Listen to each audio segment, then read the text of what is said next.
Hey everyone, Jay here. Sean here. I hope everyone's getting through okay. Today we have all of the movie dates you were looking forward to and when you will have to recalibrate and look forward to them in the future.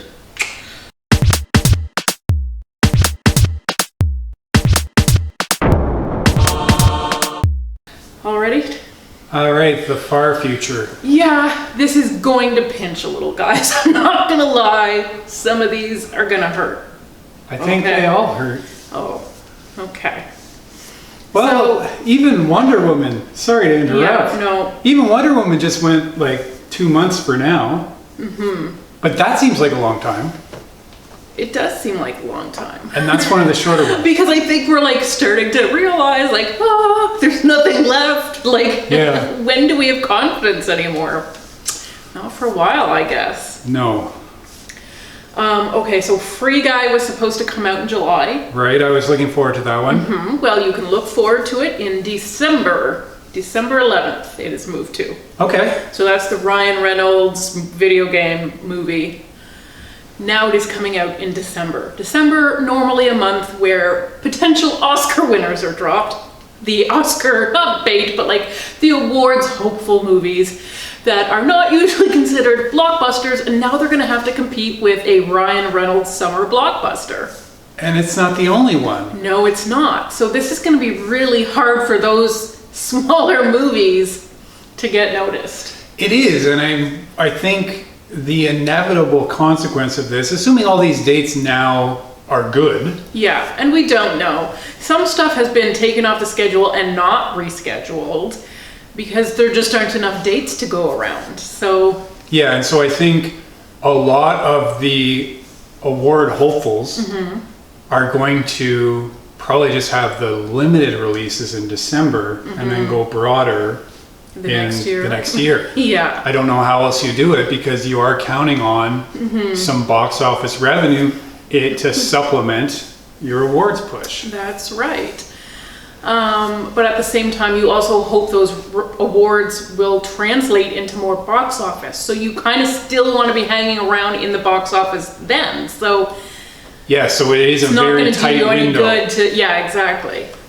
Now, things are changing every day. We've had emails from South by Southwest and Con, and like everybody is scrambling.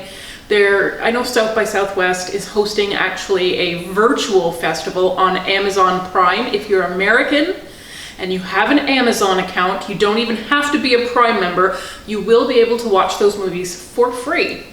So that'll be, I think, at the end of this month, April. So probably not a lot of big movies, but smaller movies who rely on these festivals to be, you have to screen at a festival in order to qualify, and then you have to have some sort of theatrical release. So I'm sure the Oscars are talking about this constantly. Are they going to be flexible in their rules? And they should be. Yeah. The whole point of this is not to... This whole year is going to have an asterisk. It is, but we don't want to exclude things just because there were no festivals. Yeah. That's not fair. No. And you want to have the movies in consideration that you otherwise would have. And I think it's great what South by is doing, not only for awards, but just for people to see this stuff. Yeah. There's good stuff at South by. We have seen tons of great stuff and a lot of stuff that we didn't know was going to be good. It's not by directors we knew, and it turns out to be the surprise hit of the festival. So that's exciting that people will be able to see this. Yes, unfortunately, and only since we're all at home, it's a good time. But yeah, don't leave us out. No. Like, we spend thousands of dollars every year to travel down to Texas. You can't throw. We even have Amazon Prime, guys. We're just not American. Just put it on there. That's all we're asking. Okay, so Black Widow is also pushed to November. So that'll be November 9th. So she has been pushed back, but pushing back that, in the Marvel Cinematic Universe, it's a domino effect. When you push everything one, has to go back. Everything gets pushed.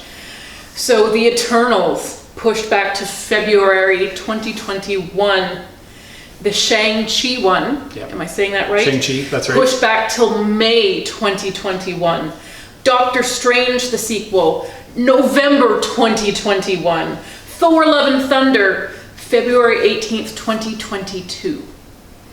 So that is the domino effect of everything getting pushed back in the Marvel Cinematic Universe. And Captain Marvel also, I believe they put that in June or July of 2022. Yeah. That's about as tight as they can do these movies. Like that's every 3 to 4 months almost for the next but that has affected their entire calendar. Yeah. And so Disney, again, also, like they're practically the same company, but Mulan is now going to grab the July date of Jungle Cruise. So it will come out July 24th this summer, as long as everything is okay. That is the date they have grabbed, but that was Jungle Cruise, the Emily Blunt and The Rock movie based on the popular Disney World ride. That's going to be pushed back a whole year to the next summer. Yeah, that makes sense though, because there aren't going to be many available dates between now and then. That's right. So they want this to be a big summer release, and so that's where they went a whole year back. And they're not the only ones. The French Dispatch, that's the Wes Anderson one with Timothée Chalamet, that will come out now in October of this year, October 16th. Artemis Fowl, that's another Disney movie. That this movie was already delayed twice, actually. It's been having a hard time coming out. And so now it's going straight to Disney Plus. So another good move by Disney, I think. It's great to throw things up on there. I know a lot of families are signing up, trying to get through these hard times. And not for nothing, but there's some super great Disney nature documentaries on Disney Plus and National Geographic documentaries. And I think that counts as homeschooling. It probably should, especially the National Geographic ones. That's right. Let's do it. So. Well, that's smart by Disney Plus. Well, by Disney to put that stuff on Disney Plus. I mean, we've talked off camera. Disney's hurting, and this is basically their only source of revenue right now, which is not great for them. No. But it's something.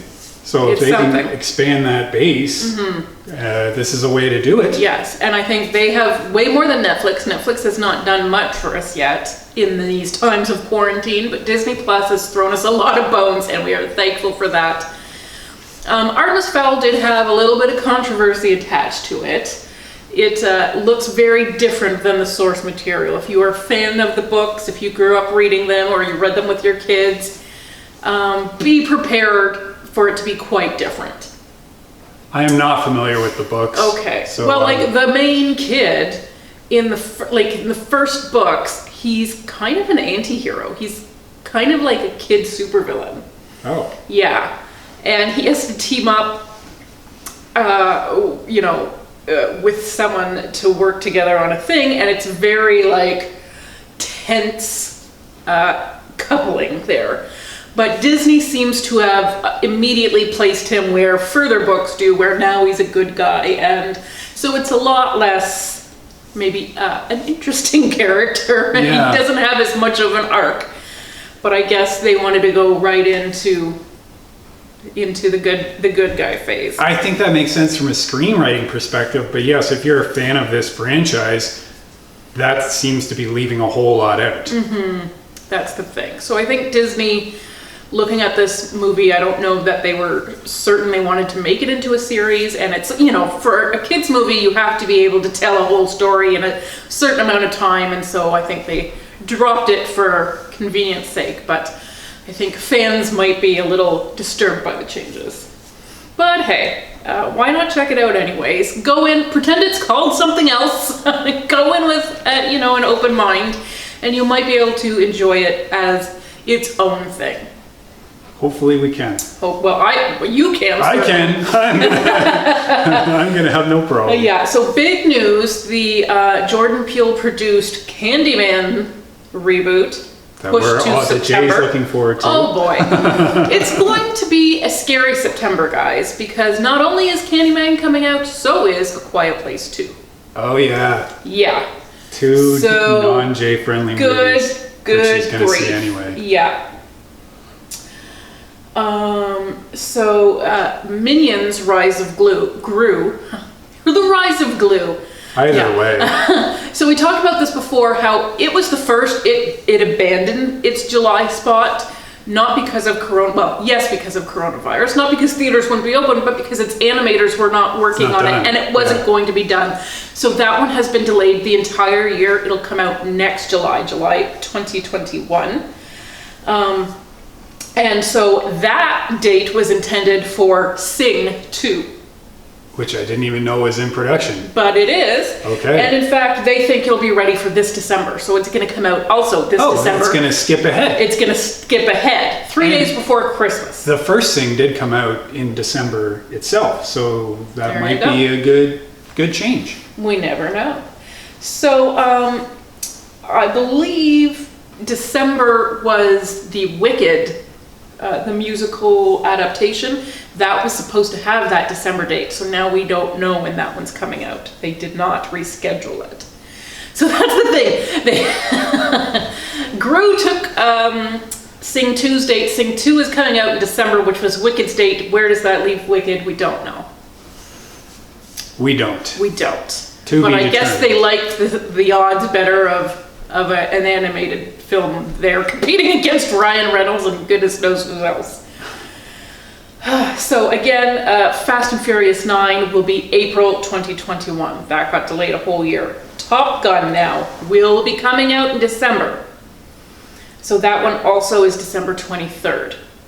Okay. Right before Christmas. So, that's the Christmas You're going to movie. have to wait. I mean, you've been waiting a long time. 30 years. Yeah. So you're going to wait a little longer, but it should be coming out this year. Will it be worth it? Probably not. I'm excited anyway. Okay. Oh, great. So as we know, James Bond is in November. Morbius. The vampire from the Spider-Man universe. Okay, that has been pushed back to the spring of 2021. And Ghostbusters has left its summer slot. So Ghostbusters Afterlife now will be coming out in March 5th, 2021. That's a shame. So, yes, it is. It's a lot of pushes. My goodness, that's a lot of movies to get through. And you know what? It's there's more stuff getting rescheduled all the time. Like, these are all big releases. So of course, there's always the smaller stuff in between. You know, what happens to that stuff? Are they all just going to go to streaming platforms? I mean, it's not a bad idea. So we're sad to see these movies go. We look forward to them in the future when we are all feeling much better and we are out of our houses again. Good times to look forward to, guys. Yeah. I hope everyone's doing well. Thanks so much for watching. Bye. Bye.